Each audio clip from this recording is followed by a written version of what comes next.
A racist police officer gets into a confrontation with a black man outside a luxury store, leading to the officer punching the black man and arresting him. Afterwards, he realizes that he has just arrested and assaulted the mayor. Michael Trent stood under the soft glow of a street lamp, adjusting his suit jacket as he waited outside the boutique. The store had been closed for hours, its darkened windows reflecting the empty street. He glanced at his phone, growing impatient as the minutes ticked by. Joshua, his assistant, was running late again. He leaned against the window, checking the street for any sign of Joshua's car, when the heavy sound of approaching footsteps drew his attention. "Hey!" a voice barked sharply. Michael looked up, seeing a white police officer walking towards him, his hand resting firmly on his belt. The officer's gaze was sharp, filled with suspicion as he sized up Michael from head to toe. Michael recognized the posture, the look. He'd dealt with it before. "What are you doing here?" the officer demanded, his tone more accusatory than curious. Michael straightened, instinctively slipping his phone back into his pocket. "I'm just waiting for someone," he said evenly. The officer stopped a few feet away, his eyes narrowing as he scanned the empty street. "Waiting? At this time of night? Outside a closed shop?" "That's right," Michael replied calmly. "My ride is running late." The officer's gaze hardened, his hand inching closer to his flashlight. "Doesn't look right to me. You sure you're not loitering? Maybe up to something else?" Michael felt a flicker of annoyance rise in his chest, but he kept his face composed. "I'm not loitering. I'm just standing here waiting for a ride. Nothing more." The officer's lips curled into a half smile, though it carried no warmth. "Standing around in a suit, huh? What's the occasion? Trying to make yourself look important?" Michael met his gaze, irritation sparking, but he kept his voice steady. "I'm just waiting, officer. There's nothing else going on here." The officer took a step closer, his presence growing more imposing. "Doesn't seem like that to me. You don't exactly blend in around here standing by yourself this late at night. You sure you're not trying to break into something?" Michael felt his pulse quicken. He had been in situations like this before, where explanations didn't matter, and assumptions spoke louder than reason. "There's no need for accusations. I'm not breaking into anything. I told you, I'm waiting for a ride." The officer didn't move, his eyes locked on Michael, daring him to say something more. "You got any ID on you?" Michael's jaw tightened. He wasn't about to give in so easily. "I don't need to show you my ID. I'm not doing anything wrong." The officer's expression darkened, his hand hovering near his belt. "You don't get to decide that. When I ask for ID, you show it. Or is there something you're hiding?" Michael took a deep breath, the frustration now hard to keep in check. "I've told you what I'm doing, and that should be enough. There's no reason for this to go any further." The officer's stance shifted, his voice dropping lower. "I decide how far this goes, not you. And right now, you're giving me a lot of reasons to keep asking questions." Michael clenched his fists, trying to keep his cool. "There's no need for this. I'm not a threat, and I'm not breaking any laws. I'm just waiting." The officer stepped closer, his body now just inches from Michael's. "Funny how you keep saying that, but I'm not convinced. In fact, I'm starting to think you don't belong here at all." Michael's patience was wearing thin. "I have every right to be here." The officer smirked, the tension between them thick in the air. "We'll see about that. I'm not going anywhere, and neither are you, until I'm satisfied." The two men stood there, locked in a silent battle. Michael could feel the weight of the situation pressing down on him, the officer's suspicion, the unspoken threats hanging in the air. He glanced up the street again, hoping to see Joshua's car, but the road remained empty. Seconds stretched into minutes as the officer continued to hover, watching, waiting for Michael to make a move. The quiet street felt suffocating, the glow from the street lamp casting long shadows across the pavement. Michael knew this wasn't over. Not yet. The officer's hand rested firmly on his belt, his gaze never leaving Michael's face. "I'll be watching," he muttered, his tone low and threatening. Michael didn't respond, his eyes hardening as he held the officer's gaze. There was nothing more to say, not yet, and so they stood there, two men caught in an unspoken clash, neither willing to back down as the cool night stretched on. Michael stood firm, his body tense, as the officer refused to back off. The minutes stretched on, and still, no sign of Joshua. The tension between the two men was palpable, thick in the air, as if the night itself had been charged with electricity. "I've explained myself," Michael said, his voice controlled, though the frustration was creeping in. "I'm just waiting for someone. There's no reason for this." The officer took a step closer, his hand never leaving the belt where his handcuffs and flashlight rested. "I don't care what you've said," he replied, his voice cold and condescending. "Something about you just doesn't sit right with me." Michael clenched his fists, but kept them at his sides. "What doesn't sit right? The fact that I'm standing here in a suit? Or the fact that you don't think I belong here?" The officer's eyes flashed with anger. "Watch your tone. I'm the one asking questions, not you." Michael's pulse quickened, but he forced himself to stay calm. You're questioning me for no reason. You've been standing here for 10 minutes. If I were doing something wrong, you'd have figured it out by now. The officer's face twisted into a smirk. Oh, I figured plenty out. Guys like you always think you're too smart to get caught, but you're not. You think I don't see this for what it is?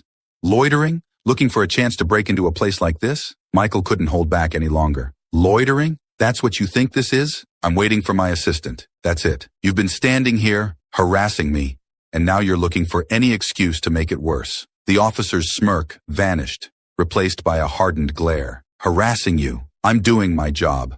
Keeping people like you from causing trouble in places like this. Michael stepped forward, his voice cold. People like me? What exactly do you mean by that? You know damn well what I mean, the officer snapped, his voice rising. You think you're slick, standing here all calm like you're innocent. But I've seen this before. A suit doesn't change who you are. Michael's heart pounded in his chest, his anger bubbling over. You don't know a thing about who I am. I know enough, the officer shot back. You're just another punk who thinks he can talk his way out of trouble. Michael took a deep breath, trying to keep control. I haven't done anything wrong. You're the one trying to create trouble where there isn't any. The officer's hand moved toward his cuffs, his eyes narrowing. You're real close to stepping over the line. And what line is that? Michael asked, his voice steady but sharp. The line where I stop letting you bully me for standing on a public sidewalk? The officer's grip tightened on the cuffs. You think you're smart, huh? You think you can mouth off to me? I've got the authority here, not you. Michael's blood boiled, but he held his ground. Authority doesn't give you the right to harass people for no reason. The officer stepped forward, now inches from Michael's face. I don't need a reason if I feel threatened. And right now, I don't like the way you're talking to me. Michael could feel the situation spiraling out of control, the officer's aggression escalating with each word. But he wasn't going to back down. Not this time. You feel threatened? Michael asked, incredulous. I'm standing here, unarmed, waiting for a ride.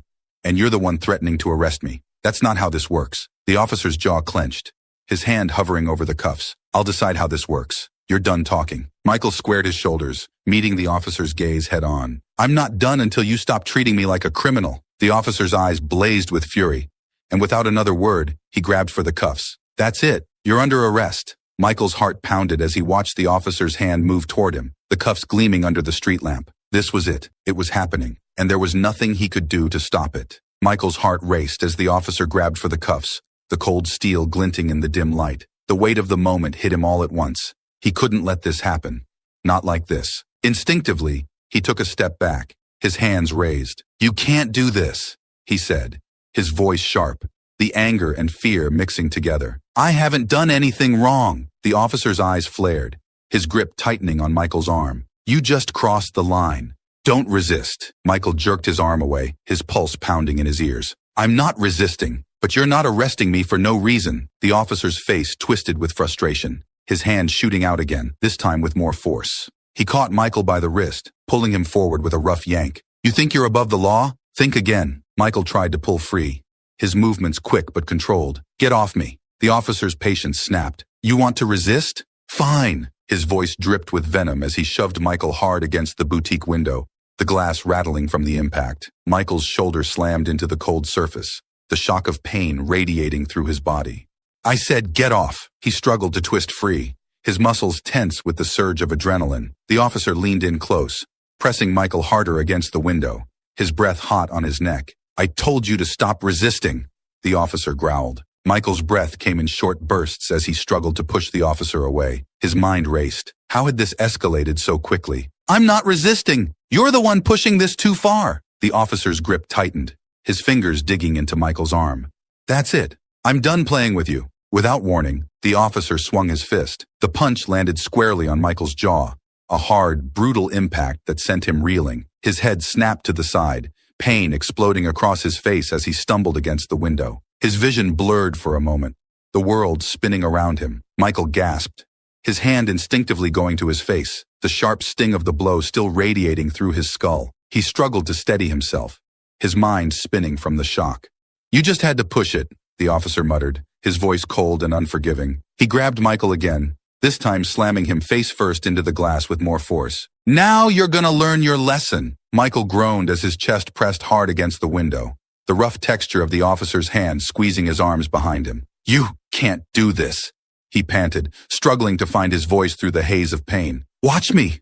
the officer snarled, as he wrenched Michael's arms behind his back. The cuffs clicked shut around his wrists, the metal biting into his skin. Michael's body slumped slightly, his cheek pressed against the cold glass, his mind swimming between pain and disbelief. He tried to turn his head, but the officer's weight kept him pinned, his breath shallow and labored. "On the ground," the officer ordered, pulling him back from the window and shoving him toward the pavement. Michael stumbled, barely managing to catch himself before his knees hit the ground. He was panting now, his face throbbing where the officer's fist had struck him. His thoughts spun wildly, the adrenaline still coursing through his veins. How had it come to this? He'd done nothing wrong, and now he was cuffed on the ground, assaulted by the very people meant to protect him. The officer stood over him, his chest rising and falling with his own pent-up rage. "Maybe next time you'll think twice about resisting arrest." Michael looked up at him, his vision still swimming, but his voice came out firm, though laced with pain.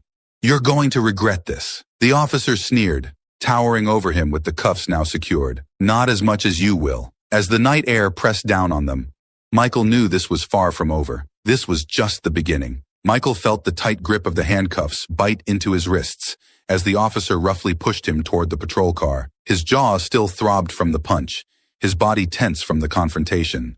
But beneath the pain and tension, a calmness began to settle over him. He knew something the officer didn't, and that knowledge gave him the upper hand. The officer, still brimming with self-satisfaction, moved toward the car, opening the back door with a sharp tug. "Get in," he ordered, his voice cold and full of authority.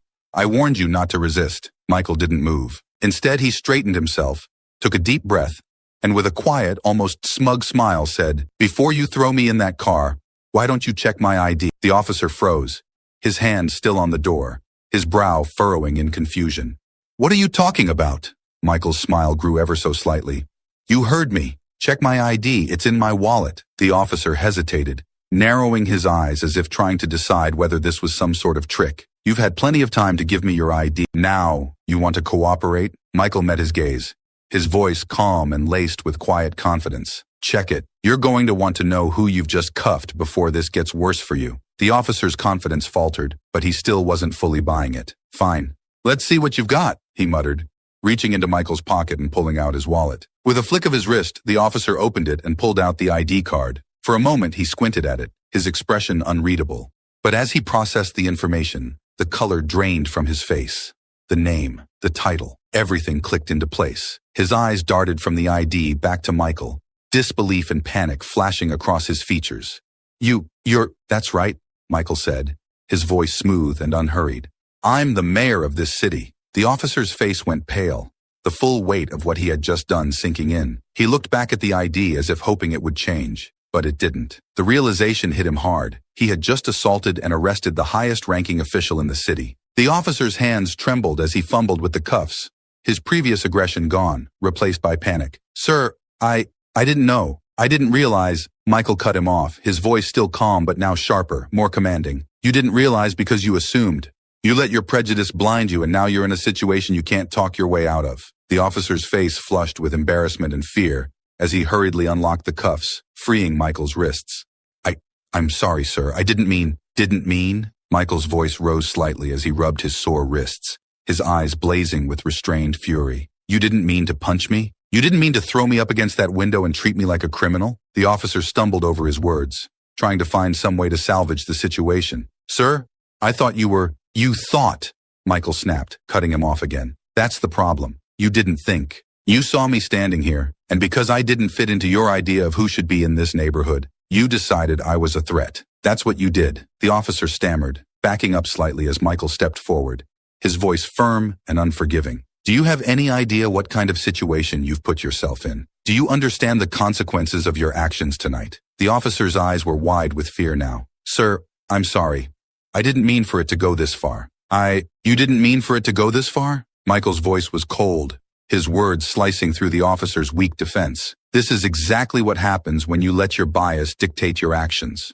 You're supposed to serve and protect, not assault and profile." The officer swallowed hard, his face pale, his hands still shaking. I made a mistake." "A mistake?" Michael's voice was low, controlled, but deadly serious. "You think that's going to fix this? You think an apology is enough to make up for what you just did? The officer couldn't meet Michael's eyes, his whole demeanor collapsing under the weight of his realization. Michael took a step back, letting out a long breath. I want your badge number. Now. The officer fumbled to provide the number, his voice barely a whisper as he recited it. Michael took out his phone, jotting it down calmly before looking the officer in the eye one last time. You'll be hearing from me again, Michael said, his tone final. And next time, you won't be getting off so easily. With that, he turned and walked away, leaving the officer standing there, paralyzed with fear and regret. As Michael walked down the empty street, his mind was already racing ahead. This incident wasn't just personal. It was a symptom of a much larger problem,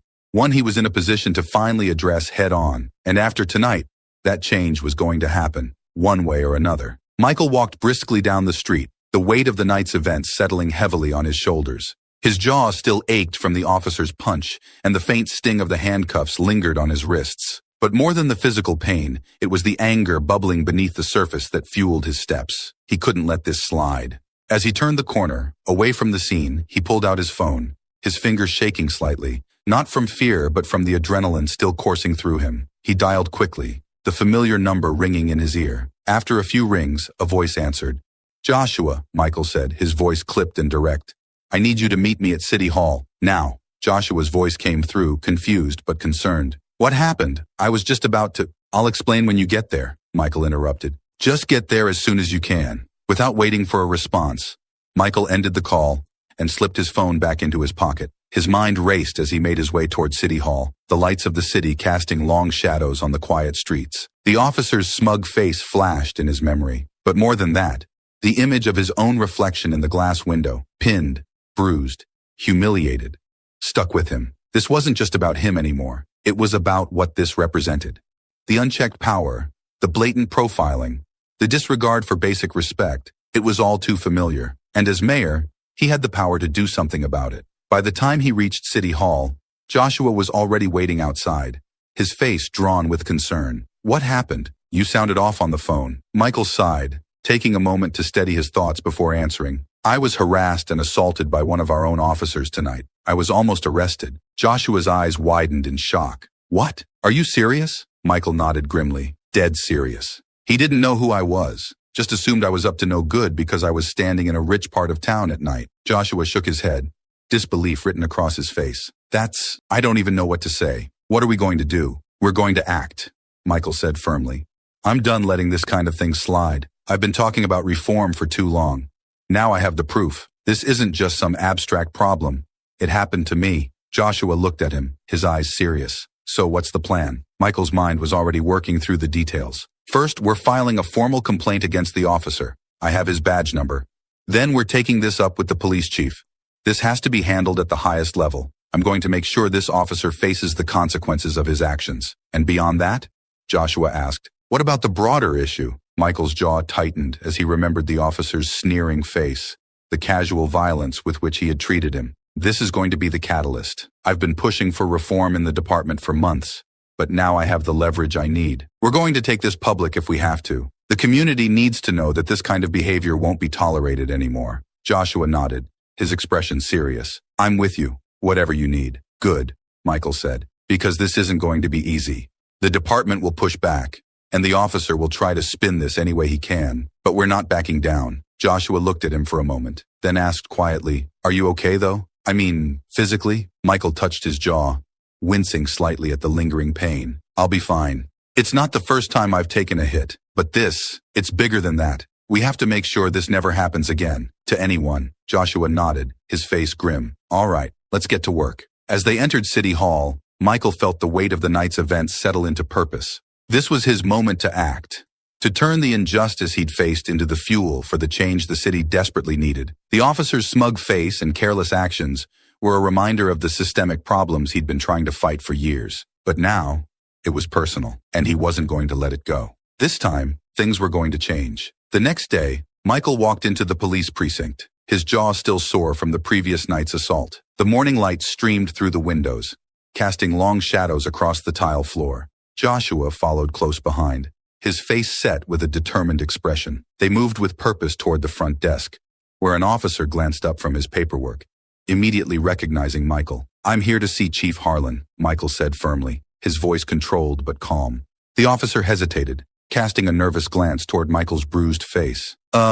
Yes, sir. I'll let him know you're here. He quickly picked up the phone, relaying the message. Within minutes, Police Chief Harlan appeared from his office at the back of the station. He was a tall, broad-shouldered man in his early 50s, with graying hair and a no-nonsense demeanor. His eyes quickly flicked to Michael's bruised jaw, and his expression became more serious. "Mr. Trent," Harlan said, extending a hand, which Michael ignored. "Come to my office. We need to discuss what happened." Without waiting for a response, Harlan turned and led them down a long hallway, his steps heavy with authority. They reached his office, and as the door closed behind them, the room grew tense. Harlan gestured toward the chairs in front of his desk, but Michael remained standing. "I understand there was an incident last night," Chief Harlan said, his voice neutral, though there was a hint of defensiveness. "Incident?" Michael repeated, his voice sharp. "I was harassed and assaulted by one of your officers. I was nearly arrested for standing on a sidewalk, and you're calling it an incident?" Before Harlan could respond, the door opened, and Officer Greg Mason walked in, his face pale and tight. He glanced nervously at Michael but quickly looked away. "Officer Mason," Harlan said, motioning to a chair. "We need to clear this up." Mason sat down, his body stiff. His bravado from the previous night was gone, replaced by nervousness as the weight of his actions began to sink in. He glanced at Harlan, then back at Michael, unable to maintain eye contact. Michael took a step forward, his eyes locked on Mason.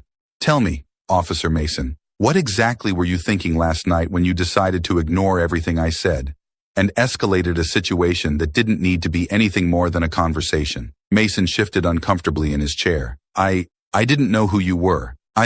You thought, Michael interrupted, his voice icy. "You thought you had the right to treat me like a criminal because I didn't fit your idea of who should be standing in that neighborhood at night. You didn't care about the truth." Chief Harlan's expression hardened as he turned to Mason.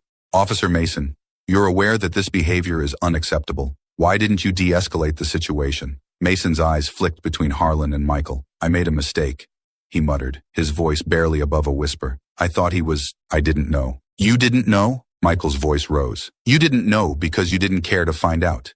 You let your prejudice dictate your actions, and when I called you out on it, you responded with violence." Mason swallowed hard, his face pale. "I'm sorry," he whispered. "Sorry isn't going to fix this," Michael said, his voice sharp. "You need to understand what you did. You didn't just assault me. You violated your oath. You're supposed to protect and serve this community, not terrorize it." Harlan nodded, his tone more serious now. "Officer Mason, you've crossed a line, and there will be consequences. I've already placed you on suspension pending an internal investigation." Mason opened his mouth to respond, but Harlan's cold gaze silenced him. He looked back at Michael, his face pale and remorseful, but it didn't matter.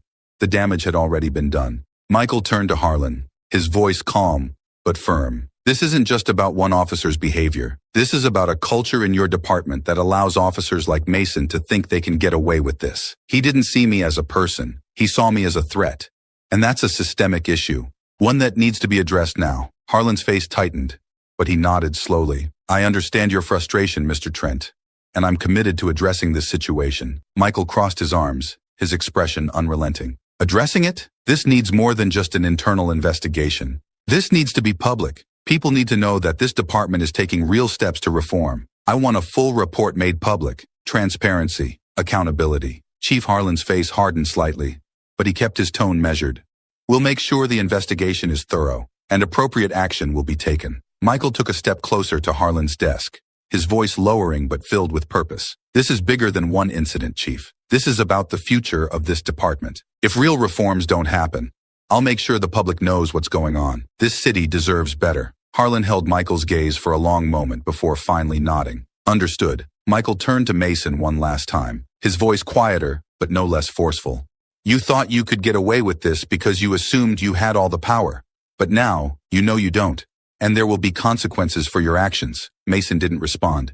He couldn't even meet Michael's gaze. Without another word, Michael turned and left the office, Joshua following closely behind. The air outside felt lighter, but Michael knew this wasn't over. The fight for justice and reform had just begun, and this time, he wouldn't stop until the changes were made.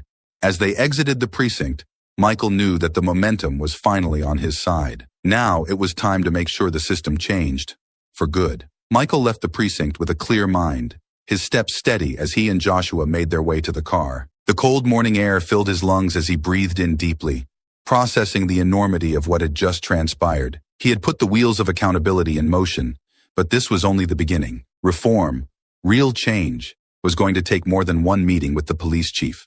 Joshua broke the silence as they reached the car. "Do you think they'll follow through?" "They'll have to," Michael said, sliding into the driver's seat. "This isn't something they can sweep under the rug. Not this time." Joshua nodded but still looked concerned. "What if they make Mason the scapegoat? Suspend him, maybe even fire him, but nothing else changes." Michael tightened his grip on the steering wheel. "That's not going to happen. We're not giving them that option." As they drove through the city, Michael's thoughts raced. The weight of his responsibilities pressed down on him, but it also fueled him. This wasn't just about last night. It was about the broken system that had put him in that situation. His reform agenda couldn't wait any longer. Joshua glanced at him, worry still creasing his brow. "We need to get ahead of this. Once people hear what happened, the story's going to explode. We need to be in control of the narrative." Michael nodded. "We'll go public, but on our terms. The people need to hear the truth, and I'll make sure they get it directly from me." By the time they reached City Hall, Michael had already formulated a plan. He moved quickly to his office, his mind locked on what needed to happen next. "Get the press ready," Michael said as he sat at his desk, glancing at the clock. "I want to hold a press conference this afternoon. No delays. We'll outline what happened, the steps we're taking, and make it clear that there will be transparency in this investigation." Joshua nodded, already dialing his phone. "Are you going to tell them everything?" Michael hesitated, thinking through the details. "Yes, they need to know the full truth. We can't gloss over this." Joshua paused, his phone in hand. "You're going to name the officer?" "Not yet," Michael said. "The investigation still needs to happen, but I'll make it clear what he did and how wrong it was." Within hours, the media gathered outside City Hall. Reporters, news cameras, and members of the public filled the space in front of the building, all waiting for Michael to speak. He could feel the tension building, the city already buzzing with speculation. Joshua walked into his office, phone in hand. "We're all set. The press is waiting. Are you sure you want to lay everything out?" Michael adjusted his tie in the mirror, his jaw still bruised. "It's the only way to make sure they understand how serious this is." Joshua nodded. "Let's do this." As Michael stepped out of City Hall and approached the podium, the crowd quieted. Cameras flashed, microphones were held high, and all eyes were on him. He took a deep breath, feeling the weight of the moment. "Good afternoon," Michael began, his voice calm but resolute. "I've called this press conference today to address an incident that occurred last night involving one of our city's police officers and myself." The crowd stirred, the tension rising as people leaned in to hear more. "Last night I was standing outside a store waiting for a ride when I was approached by an officer on patrol. Despite my calm explanation of why I was there, the officer became increasingly aggressive. He made assumptions about who I was and why I was there." Michael paused, letting the weight of his words sink in before continuing. "He accused me of loitering, of being up to no good, simply because I didn't fit his idea of who should be in that neighborhood. When I calmly tried to explain myself, the situation escalated. He punched me, handcuffed me, and was about to throw me in the back of his patrol car." A murmur rippled through the crowd, the shock of his words sinking in. "At no point did I resist," Michael continued, his voice rising with conviction. "I was calm, clear, and respectful, but that didn't matter. What mattered to him was what he saw when he looked at me. Not the words coming out of my mouth, not my explanations. He saw a threat, and he acted on that assumption." Michael glanced at Joshua, who gave him a nod of encouragement. He turned back to the crowd, his voice steady but impassioned. "It wasn't until I told him to check my ID that he realized who I was. At that moment, everything changed. The panic set in. He uncuffed me, stammering apologies, realizing the mistake he had made. But the mistake wasn't just about me. This is about the systemic issues in our police department." He leaned forward slightly, gripping the sides of the podium. "This isn't just about one officer. It's about a culture that allows these assumptions to be made. It's about a system that allows people to be treated as suspects, based on their appearance, rather than their actions. This is what we've been fighting to change." The crowd was silent, hanging on his every word. "There will be a full investigation into the actions of this officer," Michael continued, "and I will personally ensure that the investigation is transparent. The people of this city deserve to know what happens in their police department, and I won't let this be another story that fades into the background." Michael paused again, locking eyes with the cameras. "But this is bigger than one incident. This is about making real lasting changes in our police department. I've been fighting for police reform for years, and last night I experienced firsthand why that fight is necessary. No one, No one should be treated the way I was treated last night. Reporters began shouting questions, their voices rising in the crowd. Michael held up his hand, silencing them. There will be more to say as the investigation moves forward, but let me make one thing clear. This is not the end. This is the beginning of real change. I will not stop until every person in this city, no matter who they are, no matter where they're from, can trust that they will be treated fairly and with respect by the very people sworn to protect them. With that, Michael stepped away from the podium. Joshua met him at the bottom of the steps, his expression serious. That was intense, Joshua said quietly. But you did what needed to be done. Michael nodded. It's time for this city to wake up. We've talked about reform long enough. Now, it's time to make it happen. As they walked back into City Hall, Michael felt the burden of leadership more acutely than ever. But he also felt something else, a renewed sense of purpose. This was the moment he had been waiting for. Now, it was up to him to push for the reforms the city desperately needed. This time, he wouldn't stop until the system changed for good. Michael sat in his office at City Hall, staring out of the large windows overlooking the city. The press conference had shaken the city's leadership, and the phone had been ringing nonstop since he stepped off that podium. Calls from council members, local organizations, and even from his constituents flooded in, everyone wanting to know more, to express their outrage or support, or to demand faster action. The city was waking up, but the challenge ahead was daunting. Joshua entered the office, his phone in hand. You've been getting a lot of attention. Social media's buzzing, and the press is covering the story nonstop. Michael sighed and rubbed his temples. Good. We need to keep the pressure on. I want people to understand how serious this is. Joshua nodded, stepping closer to the desk. I've spoken to some community leaders, and they're ready to support you, but they're also expecting something concrete. They want to know what reforms you'll be pushing for. Michael nodded slowly, his mind already racing. We need to start with the investigation into Officer Mason, but that's just the first step. We need real systemic changes, more oversight, better training, and stricter accountability measures. Joshua's expression was serious. I agree, but you know the police union will fight this tooth and nail. They're already pushing back against your public statements, saying you're jumping the gun. I don't care what the union says, Michael replied, his voice firm. If they're not willing to reform from within, then we'll push from the outside. This isn't going away. Before Joshua could respond, there was a knock on the door, and Michael's assistant stepped in. Mr. Trent, the police chief is here to see you. Michael exchanged a quick glance with Joshua before nodding. Send him in. Chief Harlan entered, his usual confident stride now more measured. He offered a tight-lipped nod to both men before sitting down across from Michael's desk. There was a brief, uncomfortable silence as Harlan's gaze met Michael's. Mr. Trent, Harlan began, his tone polite but with an edge of defensiveness. I've seen the coverage of the press conference. I understand why you felt the need to go public, but we need to discuss how we move forward from here. Michael leaned forward, his hands clasped in front of him. What's there to discuss? The officer's actions were inexcusable. The investigation needs to move quickly, and there must be consequences. Harlan shifted in his seat. I agree that Officer Mason's actions warrant a thorough investigation, and we've already suspended him pending the outcome. But you understand that these things take time. We can't rush to judgment. Michael's expression hardened. I'm not asking for a rushed judgment, Chief. I'm asking for accountability.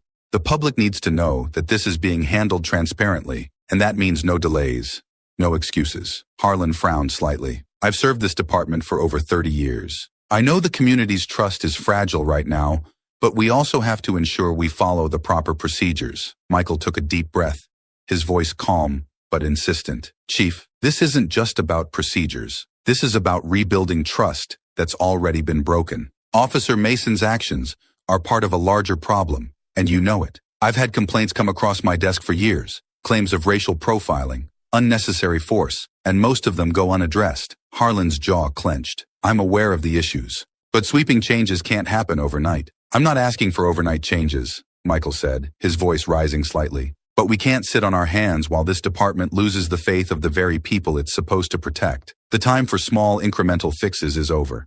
We need comprehensive reform, and we need it now. Harlan met Michael's gaze, his expression unreadable. After a long moment, he nodded slowly. What exactly are you proposing? Michael sat back, his mind quickly organizing his thoughts.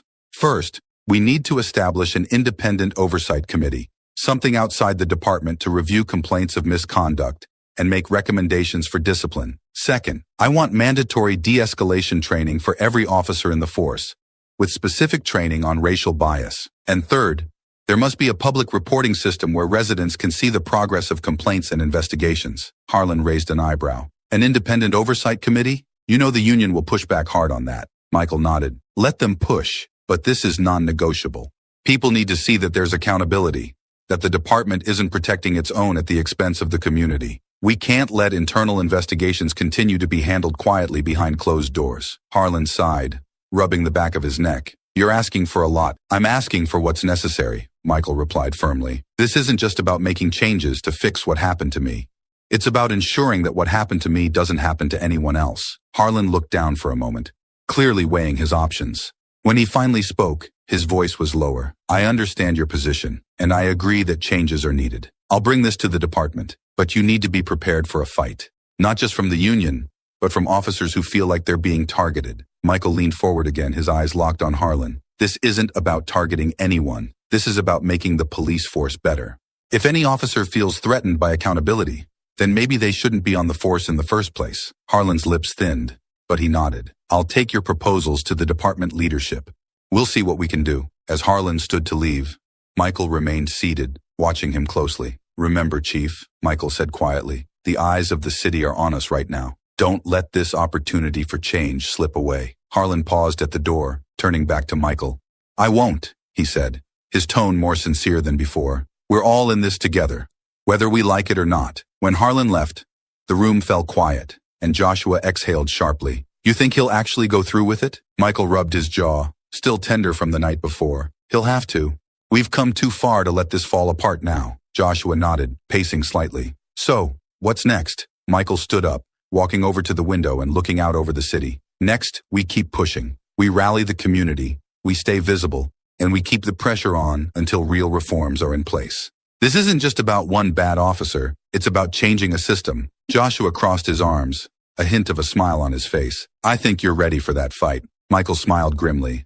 I've been ready for a long time. As the sun began to set over the city, Michael knew the fight was just beginning. But for the first time in a long time, he felt like victory. Real, lasting change was finally within reach. The following day, Michael wasted no time moving his agenda forward. The press conference had sparked a wave of conversations throughout the city, on the streets, in offices, and on every news outlet. The pressure on the police department was intensifying, and Michael knew it wouldn't be long before the resistance from the union and department leadership reached full force. He stood in the mayor's office, staring down at a stack of paperwork that outlined his proposals for reform. Joshua entered the room, his expression tense but focused. I've just gotten off the phone with a few council members. The public's backing your reforms, but there's pushback from the usual suspects. Michael nodded. I expected that. Who's pushing hardest? Joshua sighed. Some of the council members who are in close ties with the police union are being cautious. They're worried about the political blowback. We don't have time for cautious, Michael said firmly. This isn't about politics. This is about real change. Right. But they're politicians. They'll protect their own interests first. Michael glanced at his watch. We need to get these proposals in front of the council today. If we wait any longer, the momentum dies. Joshua pulled out his tablet. The police chief just issued a statement. He's backing the investigation, but said that the police department can't allow reforms to weaken the ability of officers to do their job. Michael's jaw tightened. That's code for we're going to stall. Joshua nodded. Exactly. But the community's rallying. I've been getting calls from advocacy groups and local leaders all morning. People want action. Then we give them action, Michael replied. Set up a meeting with the council and the police union leadership. We'll hash this out. Within hours, Michael was standing in a packed meeting room at City Hall. The atmosphere was thick with tension. On one side sat several city council members, their expressions ranging from cautious to supportive. Across from them sat representatives from the police union, along with Chief Harlan. The police union president, a stocky man with a stern face, sat with his arms crossed, glaring at Michael from across the room. The meeting began with formalities, but Michael quickly cut to the chase.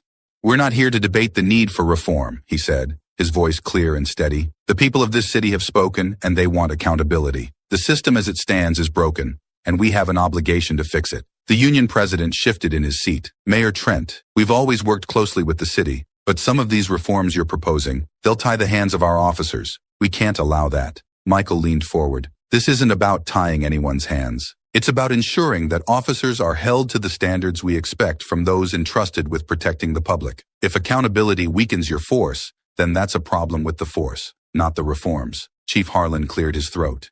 We support improving training, especially around de-escalation tactics. But the Oversight Committee is going to cause major friction. Officers are going to feel like they're constantly being second-guessed by people who don't understand the dangers they face. Michael shot him a hard look. We're talking about people who don't trust that your department will investigate misconduct fairly. The public needs a system they can believe in. And right now, they don't. The council members shifted uncomfortably in their seats. One of them, Councilwoman Green, leaned forward. I agree with the mayor. If the public can't trust the police to hold their own accountable, we'll never restore confidence in law enforcement. The union president's face reddened. You're not out there on the streets. Our officers are risking their lives every day. You sit behind desks and think you know what it's like. Michael's voice was cool. What I know is that this city can't afford another incident like the one that happened to me, or worse. Every day we delay these reforms. We're putting lives at risk. The room went silent for a moment. Chief Harlan finally spoke again, more measured this time.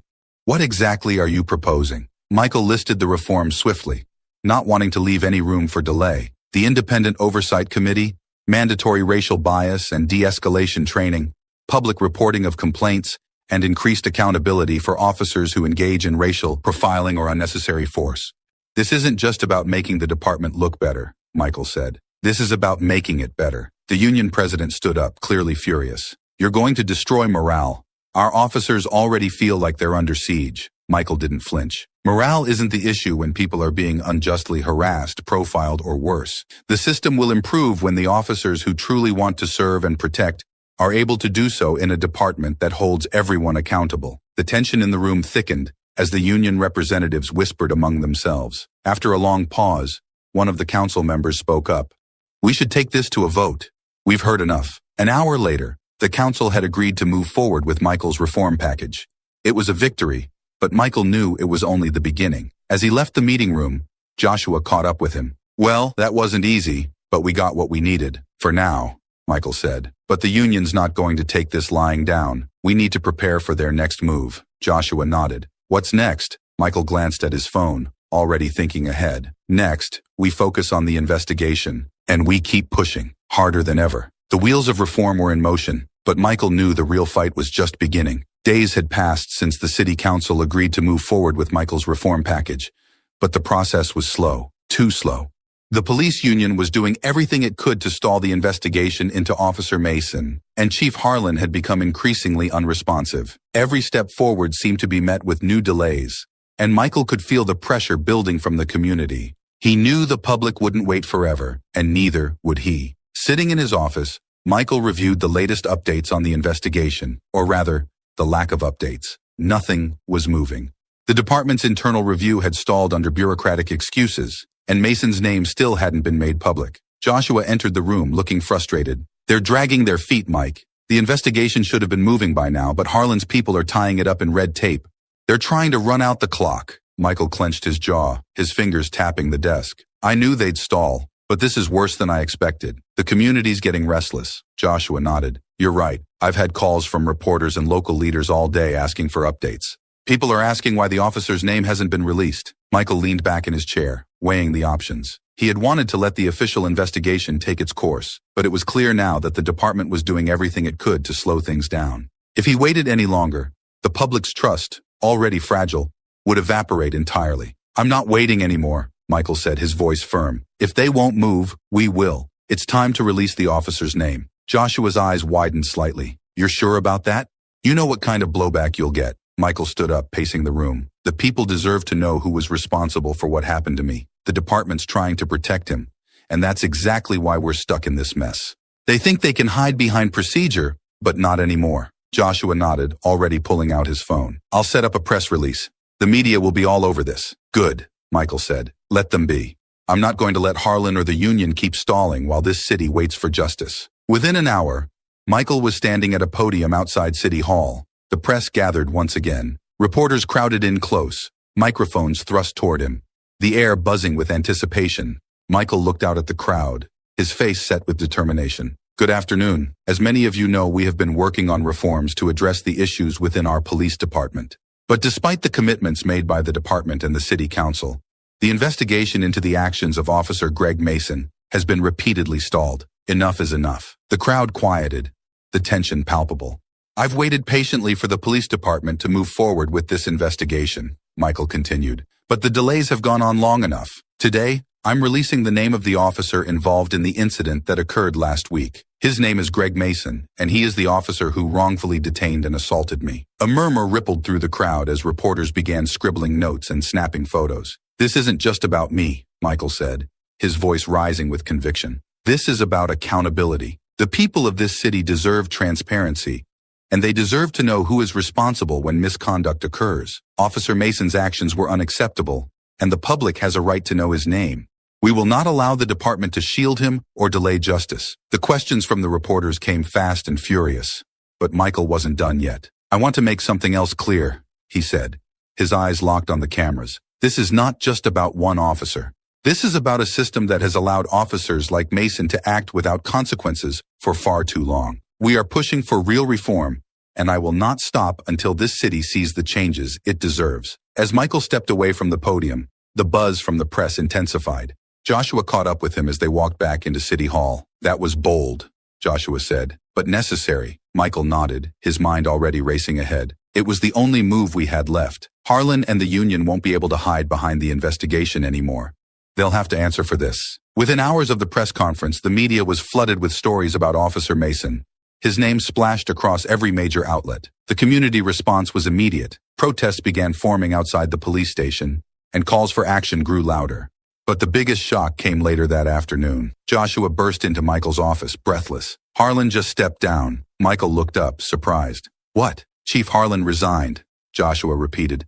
The pressure must have been too much. He just made a statement saying he's stepping down effective immediately. He didn't want to be at the center of this anymore. Michael leaned back in his chair, processing the news. He had expected resistance, not retreat. But this was a victory, even if it came sooner than anticipated. The department's in chaos right now, Joshua continued. The union's scrambling and the community's demanding answers. Michael nodded slowly. Good.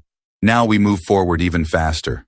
No more stalling. The resignation of the police chief was a turning point, and Michael knew it. With Harlan gone, the department was vulnerable, and the momentum for reform was finally in his favor. The road ahead was still long, but for the first time, it felt like real change was within reach. With Chief Harlan's resignation still rippling through the city, Michael wasted no time pushing forward. The police department was under scrutiny, like never before, and now, more than ever, the city needed decisive action. The next major step would be the Internal Review Board's decision on Officer Greg Mason. But this time, Michael wasn't content to sit on the sidelines. As Michael stood in his office reviewing the latest reports, Joshua entered with an update. The Review Board's meeting is set for next week, he said, handing Michael a folder. They're going to decide on Mason's future with the department. Michael barely glanced at the folder. I want in on that meeting. Joshua blinked, taken aback. You want to sit on the Review Board? They're not going to like that. The board's supposed to be internal. Just the department and union reps. That's exactly the problem, Michael replied, his voice sharp. I've seen how internal investigations go. They drag it out, debate the consequences, and then slap the officer on the wrist. Not this time. I want to be in that room. I want to see how they justify keeping a man like Mason on the force. Joshua hesitated. You're the mayor. You've got the influence to push for this, but you know they'll push back. The union, especially. They'll see it as you overstepping. Michael nodded, already moving toward his desk to make the call. Let them push, but I'm going to be in that room, and Mason's days in this department are over. By the next morning, Michael had formally requested to sit in on the review board meeting. The backlash was immediate. The union president, as expected, went on the offensive, calling Michael's request a violation of the department's procedures and an unprecedented political overreach. Several high-ranking officers within the department echoed the sentiment, but Michael didn't care. The public was on his side, and so were the city's community leaders. The pressure to reform was stronger than ever, and if there was one thing Michael was sure of, it was that this was the moment to strike. The day of the review board meeting arrived quickly. Michael entered the conference room, where the board had already gathered. It was a small private space with a long table at the center. Around it sat members of the police review board, senior officers, a union representative, and a legal advisor. Greg Mason sat at the end of the table, his face pale but defiant. Michael could feel the tension in the air as he took his seat. The head of the review board, Captain Reynolds, cleared his throat and spoke, his tone measured. Mayor Trent, I understand you've requested to observe the proceedings today. Michael nodded, his gaze fixed on Mason. I'm here because the people of this city demand accountability. Officer Mason's actions were a gross violation of the trust placed in him by the public. I want to ensure that this board makes the right decision. Reynolds looked uneasy but continued. We're aware of the public interest in this case. However, as you know, these proceedings are typically handled internally. We're here to review Officer Mason's conduct and determine whether disciplinary action, up to and including termination, is warranted. Michael leaned forward, his voice calm but firm. With all due respect, this case goes beyond typical internal matters. Officer Mason didn't just violate procedure, he abused his authority. He assaulted me and nearly arrested me without cause, simply because of his biases. This isn't just about department policy. It's about the integrity of the entire force. Mason, who had remained silent until now, finally spoke, his voice defensive. I did what I had to do. You were standing out there late at night not answering my questions. I was following my training. Michael turned his gaze toward Mason, his expression hard. Your training didn't tell you to ignore what I was saying. Your training didn't tell you to escalate the situation without reason. This isn't about procedure. It's about your assumptions. Mason shifted uncomfortably, his voice tight. I've dealt with plenty of situations where someone says they're just waiting for a ride and ends up being a criminal. I made a call, and you made the wrong call. Michael shot back. You made a call based on who I am, not what I was doing. That's the difference. The room fell silent for a moment as Captain Reynolds looked between Michael and Mason, then addressed the room. We'll now hear statements from Officer Mason and review the findings of the internal investigation. As the meeting continued, the board reviewed the evidence against Mason, his actions that night, the body camera footage, and witness testimony. The case against him was overwhelming. Michael remained silent for most of the proceedings, but every time Mason tried to justify his actions, Michael felt his anger rise. Finally, after hours of discussion, Captain Reynolds turned to Michael. Mayor Trent, before we conclude, is there anything else you'd like to say? Michael stood, his eyes locking on Mason. I've heard enough excuses from Officer Mason today. He's refused to take accountability for his actions, and that tells me everything I need to know. The people of this city deserve better. They deserve a police force they can trust, one that serves and protects everyone, without prejudice. Keeping Officer Mason on this force would be a stain on this department's reputation. He must be terminated. Mason scowled, his voice low. You're making me out to be a monster. I didn't wake up that day planning to arrest anyone. I was doing my job. If that's what you think your job is, then you should never have worn that badge in the first place, Michael replied coldly. Captain Reynolds nodded, looking around the room. The board will now deliberate. An hour later, the board returned with their decision. Captain Reynolds spoke clearly, his voice steady. After reviewing the evidence and hearing all statements, the board has decided that Officer Greg Mason's actions were in violation of department policy. His conduct was unprofessional and unacceptable. Officer Mason is hereby terminated from the police department, effective immediately. Michael felt a wave of relief wash over him, but he kept his expression neutral as Mason stood, visibly shaken. The former officer didn't make eye contact with anyone as he left the room. Captain Reynolds turned to Michael. Thank you for being here, Mayor Trent. We understand this was an important decision for the city. Michael nodded, his voice calm but resolute. This was the right decision. But this is just the beginning. The people of this city are watching, and we need to continue pushing for the reforms that will prevent this from ever happening again. As Michael left the room, Joshua met him in the hallway, a look of satisfaction on his face. It's done. Mason's gone, Michael nodded. It's a victory, but there's still more to do. We need to make sure the reforms go through. Joshua smiled. One battle at a time, Mike, but you've made history today. Michael glanced back at the door to the review board's room, feeling the weight of the moment. Maybe, but we've got a lot more battles ahead of us. As they walked out of City Hall, Michael knew that while Mason was gone, the fight for real change had only just begun. This victory was significant, but there were still deep-rooted issues within the department that needed to be addressed. The road to reform was long, but Michael was ready to lead the way.